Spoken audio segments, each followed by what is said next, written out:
Hello and welcome back to Bridgerton month. So I made a realization last week because I was like, oh, I should just cover a family. I have all the books for her. I own every single one of her books except the new one that came out, which I'm getting to. It's just the compilation ones aren't as exciting. Because it's like, oh, there might be one or two people I like, but not necessarily.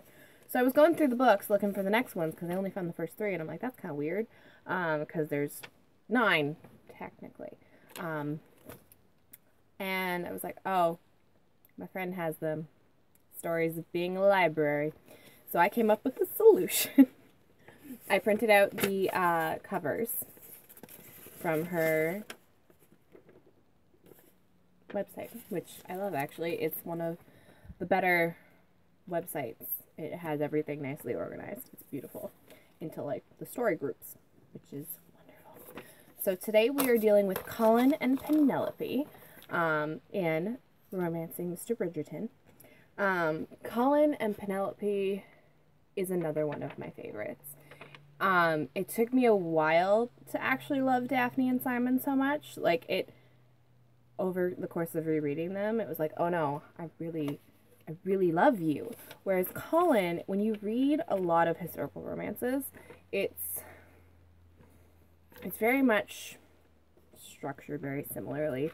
A lot of them break it up with different things, like she often has medical facts. She's married to a doctor. Some people have really cool historical tidbits. Other people are really, really well researched and deal with in depth with different things like coal mining in Wales. But this one kind of dealt with being the third son, not having a real purpose in life, not wanting to go into the army, not going into the clergy, wanting to find a purpose. So he had taken to avoiding his mother's matchmaking by traveling a lot. Not spoilers from the beginning of the book. You even see it in the other 2 books. And this one brings in the mysterious Lady Whistledown, who in the previous books, and even some of the other, like, she has her own novellas, where that's kind of the theme of the novella. Lady Whistledown comments on things, and she's super scandalous because she names everybody by name. Now, at the time, gossip rags existed, but they kept things coy by saying Lady B or Lady F, and not saying their full name, but Lady Whistledown, don't give a fuck, and she said everybody's full name. So, it also deals with Penelope, who is one of Colin's younger sisters, not Daphne, but Eloise, her best friend, who is Lady Featherington, the socialite bitch from Anthony's story, who catches them. Her youngest daughter. Her youngest daughter.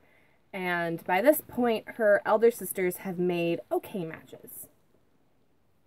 They're also okay kind of girls, but Penelope's a little bit smarter. Her problem, however, is she is not a statue, which is what the styles of that time really wanted to emulate.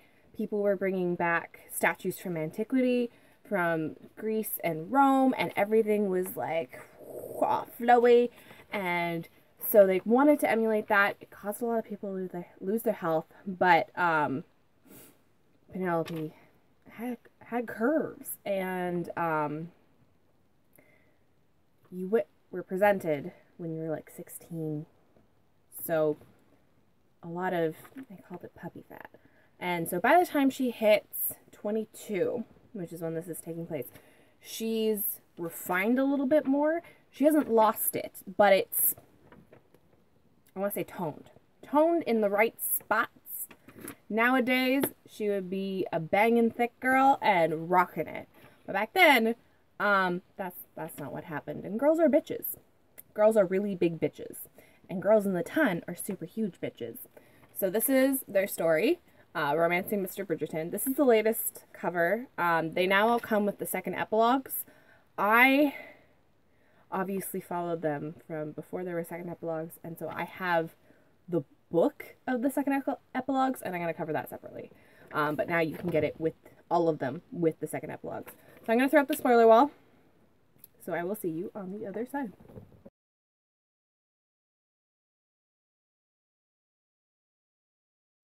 So, I just want to say this is another instance of writers writing about writing, and I love it. I absolutely love it.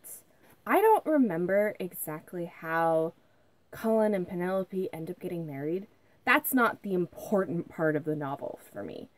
I remember them finding out each other's secrets and Colin finding out that Penelope is Lady Whistledown, and how he was actually jealous of her success. Like, Lady Whistledown was the gossip mag.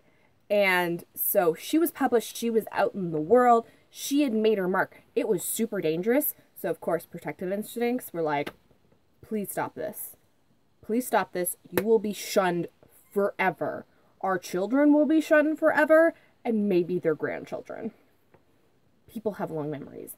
But at the same time, on a personal level, because he hadn't, like, his brother had the Viscountcy, his brother had his art, Benedict, and he kind of felt lost.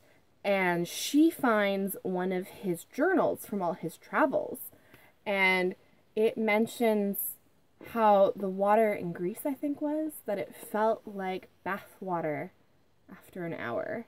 And she's like, that's perfect. Everybody can imagine that. Everybody can feel that.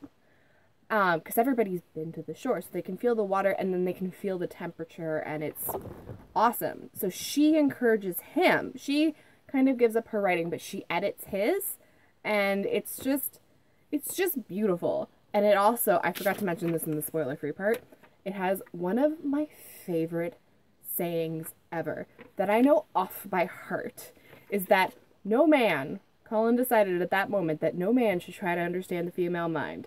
There isn't a woman alive who can't go from point A to point B without stopping at C, D, X, and 12 along the way.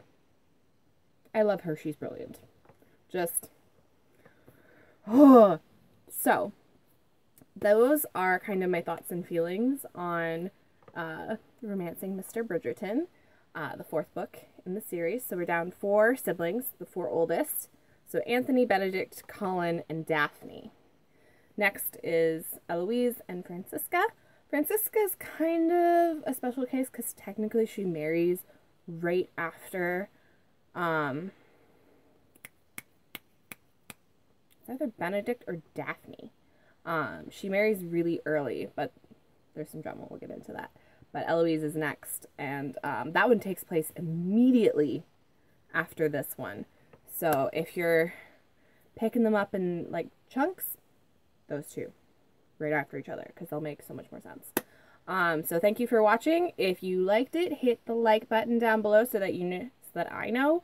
Comment down below about your favorite writers. And some good writing tips. And I will see you next time.